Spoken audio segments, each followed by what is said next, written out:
मुङा जादों दाया सोरनि। दाया सोरनि 7000 बोसोर रायजो जाबोनाय रोहो रोहो जोंगा मागा गेरेमसा हारि जगत गुरु दावहा गुरु बिगुमा नों बिफा गुरु। मुंदांखामोन सलन्थाइमा रामायण आरो महाभारतआव बेद पुराण आरो उपनिषदफोराव। जारिमिन सोरजियाखैमोन होनलाय हिरिम्बा नों गावनि हायना महरजों पान्डबनि फिसाज्ला भीमखौ बमब्रायना नोंनि अनजालु घटोत्कचा कौरवफोरखौ दावहायाव मलथायना। नोंनोथ' नारखो बुदां थोर थोर गियोमोन आरो होयोमोन मान सोरगोनि मोदाय दावदाय आरो फाथालनि दानब असुर। हरसेनि गेजेरावनो लुखांदों कामाख्या बाथौ थानसालि। सारि जाफैदोंमोन देवी सीता नोंनि सान्थिनि साम्राज्यआव। बाबा नोंसाज्ला भगदत्तआबो एसेल' नंथारामोन। पार्थनि जेन्नायाव कृष्णआ लाजिना सोलो बाहायना सिथारनांदोंमोन।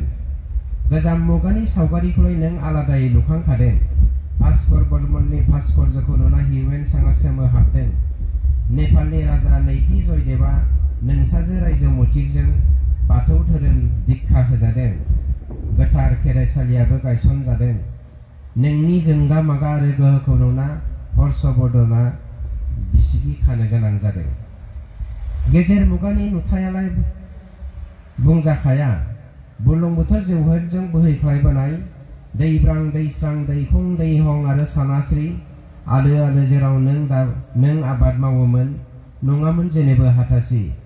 बेदरनि आलि जौनि फुख्रि ओंखामनि आखाइ जेथिंबो सान्थि आरो सान्थि। गोदान मुगाया फैयामोनब्ला जानांनाय नङामोन खोमा साफा दाफा। ना थासारिजों खारफानो रोङाखिसै जाना सावख्ला। अख्रां नांगा नांगा गेदेमा बे हारिया जानांबाय दिनै मुस्रि सिंनि थाम्फै। मुलुगनि सुबुंनो ज्योतिषी बिद्या होगिरिया दाहाजों हगारनांबाय मेगननि मोदै। दाया सोरनि आबौ नुमुलिगर हाजोनि नों लिरलांनाय अन्थाइ खाम्फानि जारिमिन हायाखिसै सिनायनो।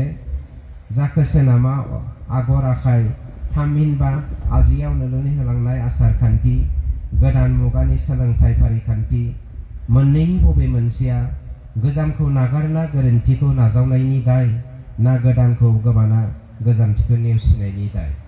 गोजोन्थों।